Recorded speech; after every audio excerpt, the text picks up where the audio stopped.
فاحادیث رسول الله صلی الله علیه وسلم کې یو لس مقامات د سراغلی دي، یو لس وختونه د سراغلی دي چې الله رب العالمین پکې دعا نه رد کوي. یعنی الله رب العالمین پکې دعا ضرور قبلای، هر ټیم کې الله دعا قبلای.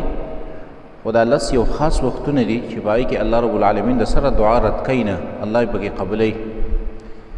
اولنې وخت دعا کول فما بین د اذان او د اقامت کې، یعنی کله اذان وشي داغه وخت نواله تر د اقامت د کېدلو پورې په دې کې چې کوم وخت دی په دې کې الله رب العالمین دعا نه رد کوي. حدیث کې راځي ان الدعاء لا يرد بين الاذان والاقامه فادعوا. رسول الله صلی الله علیه وسلم فرمایي دعا نه رد کیږي په ما بین د اذان او د اقامت کې، نو تاسو دعا غواړئ د الله نه. دویم چې الله رب العالمین دعا قبلای دعا په وخت د سجده کې، کله چې یو بنده په سجده کې دی او د الله نه دعا وغواړي. ځکه حدیث کې راځي رسول الله صلی الله علیه وسلم فرمایي اقرب ما يكون العبد من ربه وهو ساجد. نو ټولو نه نږدې بنده الله رب العالمین ته په داسې حالت کې چې هغه سجده کې، یعنی کله چې یو بنده الله رب العالمین ته په سجده پروت وي نو په دغه وخت کې دا بنده الله رب العالمین ته ډېر نږدې. نو فکثروا الدعاء، رسول الله صلی الله علیه وسلم فرمایي تاسو دعا ډېره غواړئ په سجده کې، الله یې نه رد کوي، الله یې قبلوي. دریم چې دعا قبلیږي او الله دعا نه رد کوي، د جمعې په ورځ باندې یو خاص وخت دی چې په هغې کې څوک څه دعا وغواړي نو الله یې نه رد کوي. حدیث کې راځي ان فی الجمعة لساعة لا يوافقها مسلم يسأل الله فيها خيرا الا اعطاه اياه. نبی صلی الله علیه وسلم فرمایي په د جمعې په ورځ باندې یو خاص وخت دی، یو خاص ساعت دی چې کوم بنده پکې د الله نه خیر سوال وکړي نو الله رب العالمین ورله ورکوي. اوس دغه کم وخت دی د جمعې په ورځ باندې؟ یو قول لري چې کله امام خطبې ته راوځي او خطبه شروع کړي دغه وخت نه واله تر د مانځه د ختمېدو پورې. دویم قول لري چې د جمعې په ورځ باندې کله د مازدیګر نه وروستو اخرنی ټیم د دې جمعې د ورځې چې کله نور ډوبېږي په دغه ټیم کې څوک څه دعا وکړي الله یې ولله نه رد کوي. نو د دې ساعت نه مراد دغه د مازدیګر اخرنی ټیم دی د جمعې د ورځې. څلورم او پنځم چې الله رب العالمین پکې دعا نه رد کوي، دا دوه ځایونه په حدیث کې نور راغلي دي. رسول الله صلی الله علیه وسلم فرمایي سنتانی ما تردانی، دوه دعاګانې دي چې الله یې نه رد کوي.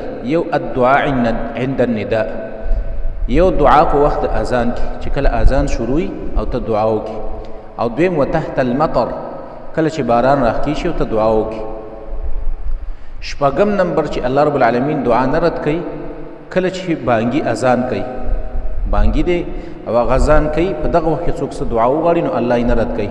حدیث کې راځي رسول الله صلی الله علیه وسلم فرمایي اذا سمعتم صياح الدیکة، کله چې تاسو د بانګي اواز واورئ نو فاسألوا الله من فضله، تاسو د الله نه د هغه فضل غواړئ، د الله د فضل سوال کوئ.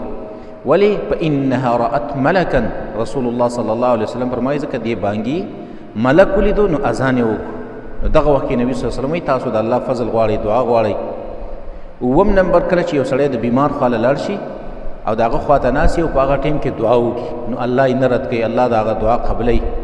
حدیث کې راځي عن ام سلمة رضی الله تعالی عنها انها قالت، ام سلمة رضی الله تعالی عنها فرمایي وی قال رسول الله صلی الله علیه وسلم، رسول الله صلی الله علیه وسلم فرمایلی دي اذا حضرتم المریض، کله چې تاسو د بیمار خواله لاړ شئ نو فقولوا خیرا، تاسو خیر خبرې کوئ، خیر وایئ.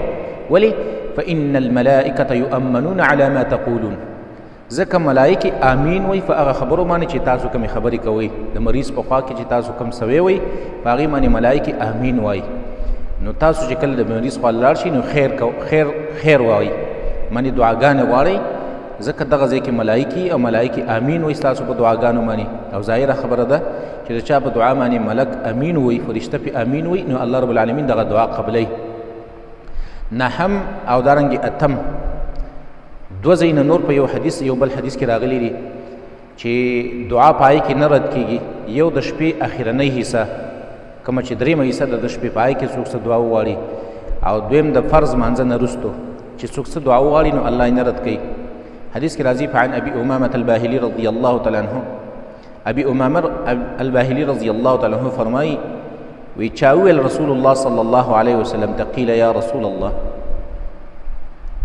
ای الدعاء ای الدعاء اسمع، چا د نبی صلی الله علیه وسلم نه تپوس کو چې یا رسول الله په دعاګانو کې د کومه دعا ده چې هغه ډېره زیاته الله رب العالمین یې الله یې قبلوي، داسې کومه دعا ده؟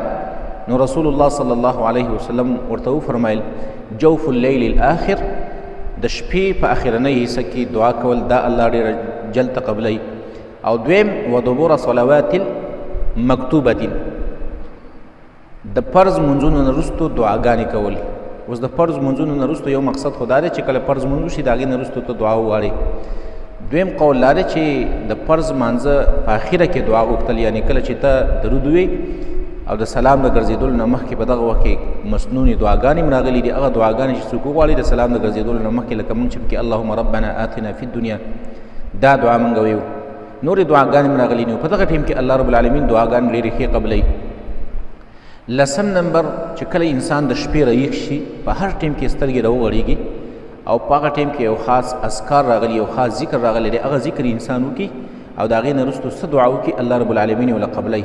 حدیث کې راځي من تعر من اللیل، څوک چې د شپې رابیدار شو راویښ شو او فقال بیا دا کلمات ویل چې لا اله الا الله وحده لا شریک له له الملك وله الحمد وهو على كل شيء قدير الحمد لله وسبحان الله ولا اله الا الله والله اکبر ولا حول ولا قوة الا بالله، دا کلمات یې ویل راکېدو په ټیم کې.